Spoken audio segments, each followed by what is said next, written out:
FBI Director Kash Patel drops a huge update on Fox News right as Tyler Robinson, the Charlie Kirk killer, claims he's not guilty and is refusing to work with Utah police.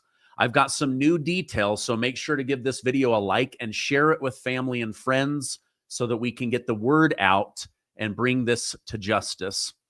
Okay, Governor Cox of Utah has confirmed two major pieces of information. Number one, Tyler Robinson is now saying he is not guilty, that he did not do this, and he is refusing to answer questions and give any kind of assistance in the investigation. Second, the trans boyfriend, who has not been arrested yet, is spilling the beans. Let me go ahead and show you what was shared from Governor Cox about this. Response to the shooting this week. Governor, it has been a horrific week. We thank you for your time.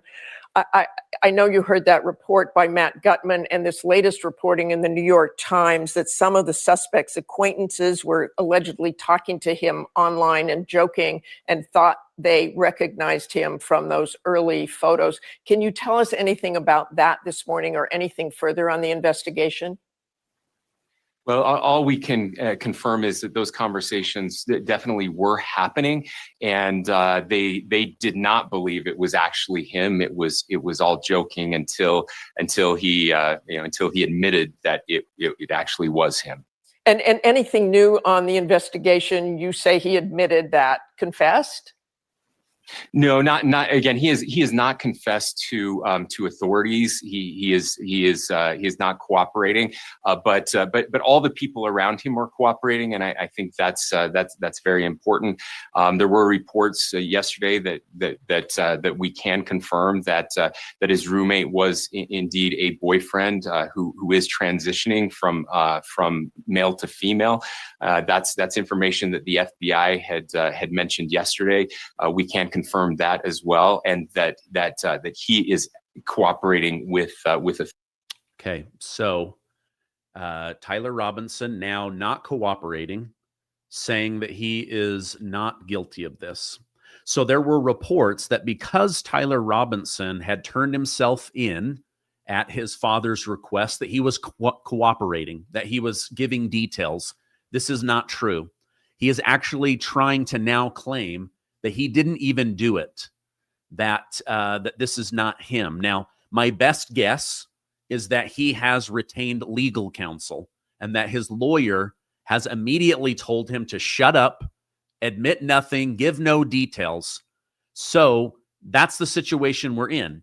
But that's okay, because Kash Patel has now gone on Fox News and is letting us know that there is a lot going on. And I want to share that information with you guys as well. Let me go ahead and bring that up, and we'll watch that one together. We flexed all resources the FBI had and surged multiple air assets as soon as the shooting occurred. We were cycling in agents, evidence response technicians, hostage rescue technicians, and special operators in and out of Utah, cycling evidence back and forth on these FBI planes as soon as we could so that there was no delay. And what we did once I got there, along with the deputy on the ground around 5 p.m. local on September 11th, was walk the entire crime scene, including the foots the suspect himself took. And what we learned was there was evidence, DNA evidence that could be collected and had been collected, including a screwdriver that was found on the rooftop. Also, we went over to the scene in the wooded area where the firearm was discarded, and the firearm had a towel wrapped around it. It's important. I'll get back to that later. I even walked into the wooded area in the ravine, so I knew from my investigative experience what I could bring to the table and what decisions I needed to make. And having the support of President Trump and the full support of the White House was what we needed for these resources to happen. And I can report today that the DNA hits from the towel that was wrapped around the firearm and the DNA on the screwdriver are positively processed for the suspect in custody. So a lot of people have been saying Kash Patel is an idiot, that he doesn't know how to run the FBI. And now we're learning the FBI was running plane after plane after plane. They had tons of resources there. He and Dan Bongino flew in. They walked the crime scene from start to finish on their own. They end up finding a screwdriver with Tyler Robinson's DNA. They've got a palm print. They also found a towel with his DNA. So more and more is going to continue to come out. But that was big information that I wanted to share with you. So although Tyler Robinson is now claiming it's not him, they now have DNA evidence that links him to this. Now, President Trump and Kash Patel also dropped clues that this may have been a bigger operation. As of right now, we don't know if this was a specific group, if there was any money behind it. Is this conspiracy to commit murder? All we know is that we've been able to look at the contacts and connections of the boyfriend, as well as Tyler Robinson himself, to learn exactly what's going on. Let me show you another clip from Kash Patel on the subject. Did he write a written note before the assassination attempt? That's what the governor said yesterday.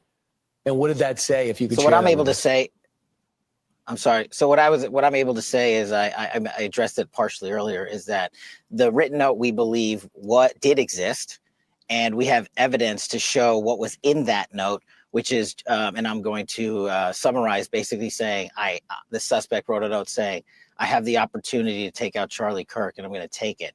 That note was written before the shooting. Evidence of its existence, we now have learned, existed before the shooting, was in the location in the suspect and partner's home.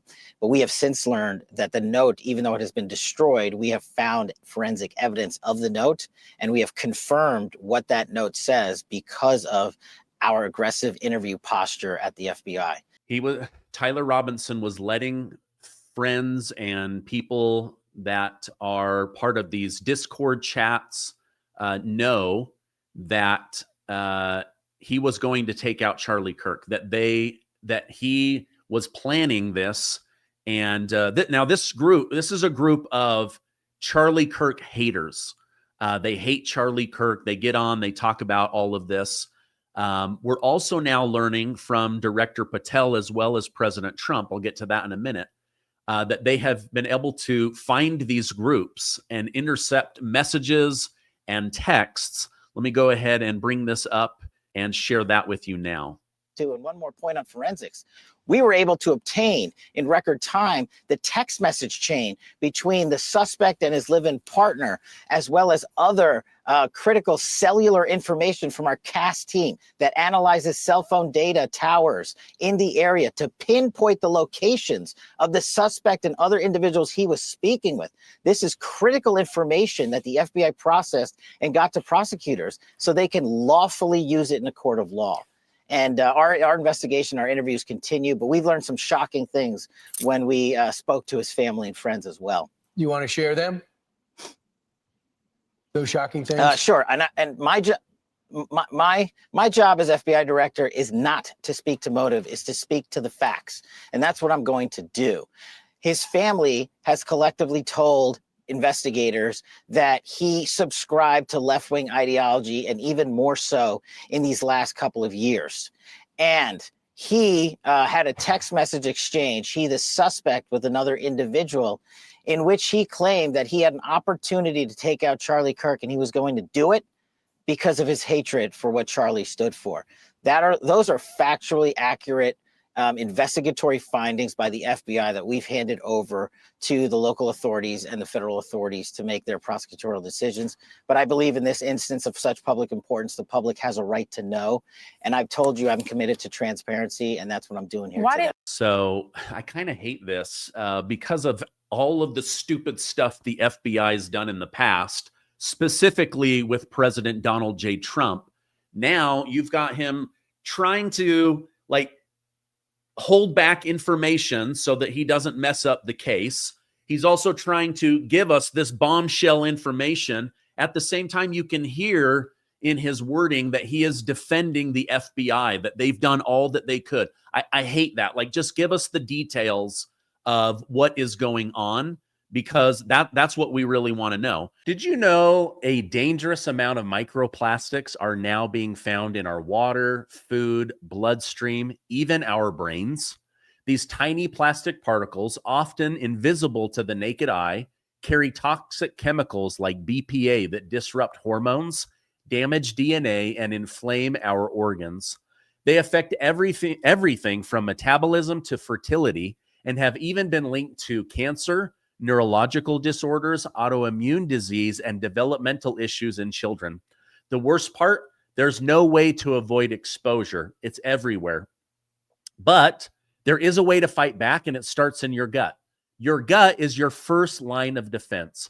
A healthy microbiome can bind to and break down microplastic toxins before they poison your cells.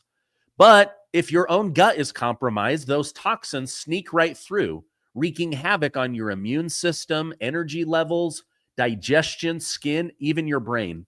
That's why we're healing our guts through kimchi. Now, kimchi restores the gut flora in your gut. Because in a world full of plastic, your gut needs to be bulletproof. Today, you can get an exclusive offer by clicking on the link below, or you can use code Gardner to get 25% off your order. For an even better deal, call my friends at Brightcore right now to get up to 50% off your order and free shipping. This stuff is great.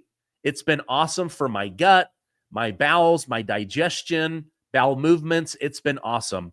And why save 25% when you can save up to 50% and get free shipping? Again, give them a call at 888-908-4425. Now, we also learned from President Trump that there are several groups that may be involved in this, that the FBI as well as local police authority are investigating. Let me go ahead and show you what President Trump revealed. We have to be careful. When we attack people, we have to be careful. You mentioned Charlie Kirk, sir. What organizations on the left will anticipate investigating? You talked about this last week. So she said, what organizations on the left could be connected? The problem is on the left. When you look at the problem is on the left. It's not on the right, like some people like to say on the right. The problem we have is on the left. And when you look at the agitators, you look at the scum that speaks so badly of our country, the American flag burnings all over the place, that's the left, that's not the right. Do you plan on investigating? We'll see. We'll be announcing. They're already under investigation. They're already under major investigation. A lot of the people that you would traditionally say are on the left. They're already under investigation? Already under investigation. Have you asked to start revoking the visas of those who have celebrated Charlie Kirk's death? What? Have you asked to start revoking the visas of the foreigners who have celebrated Charlie Kirk's death? No, we haven't, but we are looking at names. We don't like that. That's not right. We wouldn't celebrate if something happened on their side, and we don't. These are sick people. These are really deranged people. Any progress on the Fifth Airman, sir? There's many groups that are already under investigation. As I know information, new information about that, I will definitely bring it to my community's attention.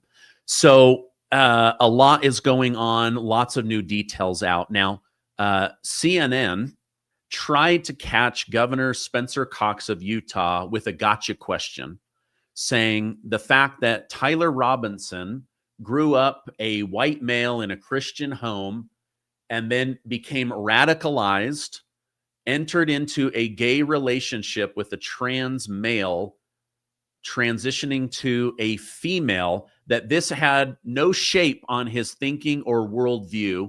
Listen to how this discussion went down and what Governor Cox had to say to Dana Bash on CNN. Are reporting that the suspect lived with a transgender partner. Is that accurate? And are investigators looking at this part of his life as a possible motivation? Yes, definitely. And yes, I can confirm that. I know that has been reported, and that the FBI has confirmed that as well, that the roommate was a romantic partner, a male transitioning to female. I can say that that he has been very cooperative. This partner has been incredibly cooperative, had no idea that this was happening, and is working with investigators right now. And how is that relevant to the investigation when it comes to the motive? Are you learning that? Sure. Well, Yeah, that's what we're trying to figure out right now. Again, it's easy to draw conclusions from that, and so we've got the shell casings, other forensic evidence that is coming in, and trying to piece all of those things together. I mean, he was full of hatred, vitriol. He was part of these specific groups. To say that that doesn't shape somebody's mind or worldview or thinking, like literally, this person went from not knowing who Charlie Kirk is to being radicalized to hating him so much that he literally was willing to risk everything, including his life, in order to take Charlie Kirk out. You really do have to wonder, like, how does somebody get to the point where they are willing to kill another human being? I personally can't really wrap my head around it. All right, now on my show, I like to highlight when people are red-pilled or have that necessary aha moment. One young man who did not like Charlie Kirk, but was horrified by the murder and the reaction of people like him, he is now being red-pilled, and he said he started to dig in on the real Charlie Kirk, and it's actually blown his mind. And I know that this is happening around the world. Hundreds, maybe even thousands of people that went online bashing Charlie Kirk are now being fired from their job, put on leave, they're being investigated or suspended. At the same time, hundreds of thousands of videos of young people are coming out saying, I'll never vote Democrat again. I never want to be a part of a political organization this vile, this grotesque, when it comes to the reaction of somebody being brutally murdered on live TV. But let's go ahead and together listen to what this young man had to say, because it's super insightful. I was so wrong about Charlie Kirk that I'm embarrassed and ashamed now. It's not, oh, we need to be decent even to people like Charlie Kirk. Charlie Kirk was a decent person. People attribute three main positions to him that justify shooting him in the neck for, and they are really taken out of context. And the context does not make it perfect. But let me tell you what the context is, and you decide if it's still worth shooting him in the neck over it. The three positions are his quote about empathy, him saying the Civil Rights Act was a mistake, and then him saying a certain amount of unaliving is worth it to keep Amendment numero dos. He said empathy is a new age term, and it's done a lot of damage. I prefer the term sympathy. That is the cadence of the original quote. It's actually really, really dishonest to cut it off where people have been cutting it off. Now, the way I define it, empathy is a higher order version of sympathy. Instead of how would you feel in their shoes, it's how would you feel if you were them in their shoes. So empathy isn't some new age term. It's a reflection of society evolving. But not being able to see that is not a capital offense, not even close. Anybody who's given you this quote for that purpose is not someone you can trust. Now, the civil rights one was crazy when I heard that. And the implication is obviously that he doesn't think black people deserve rights. Would I want to pew someone in the neck over that? It starts to get blurry because it's not just words, right? He's influential. Don't project stupid positions onto me, okay? Political violence is not off the table. Words are not just words. But here are some more of his words. He explicitly said the intention of the Civil Rights Act was good. His position was that other initiatives like DEI were attached to the Civil Rights Act, which was written too open-ended, and so the Civil Rights Act was a mistake. This is wrong for a lot of reasons. I'll just go with the simple one. At the time that the Civil Rights Act was passed, you couldn't pass a law saying, hey, just don't be racist, and then everything would work out fine. You had to put a lot of protections in. So this is clickbait. This is insincere. It's a trashy way to get more views. But it is not the same thing as saying black people don't deserve rights. I'm generally pro DEI. I don't think you should be shot in the neck for being against DEI. And finally, he said a certain amount of unaliving is worth it to keep Amendment numero dos. He basically compared it to cars. Don't project stupid viewpoints onto me just because I'm defending a dead man. We have to register our cars. You have to have a license to have a car. And cars are a lot more integral to modern society than a bang-bang stick. But he also did go on to say that we should put armed guards at school. Again, that's a little bit ridiculous, but still that's quite different from condoning these crimes. I would say this one's not a big mischaracterization. The people like sharing this quote and discussions about his death, I think that's fair game. It doesn't upset me. I believe that, he wasn't empathetic or sympathetic in any meaningful way to the victims of these crimes. And I'm not conceding that point because I'm not Charlie Kirk's best friend. I just didn't like how mischaracterized he had gotten, and I was shocked by what I found online. Also, I'm going to make a separate post about his position on transgenderism. But these things are squarely in the realm of things you can disagree about. He did not fall under the paradox of tolerance at all. And the people using that terminology to say that he didn't deserve tolerance, you are the problem. You are the people that history warned us about. So this is going on over and over and over again. Thousands of young people are now saying, wait a minute, this little clip of 13 seconds made me hate this person. But if I amplify it to 23 seconds, I realize it's a completely different message.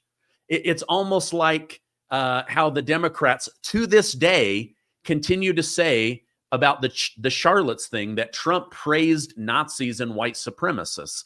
In fact, he didn't. If you pull back and you add on another minute, you realize Trump was against those people. But the left doesn't care about that.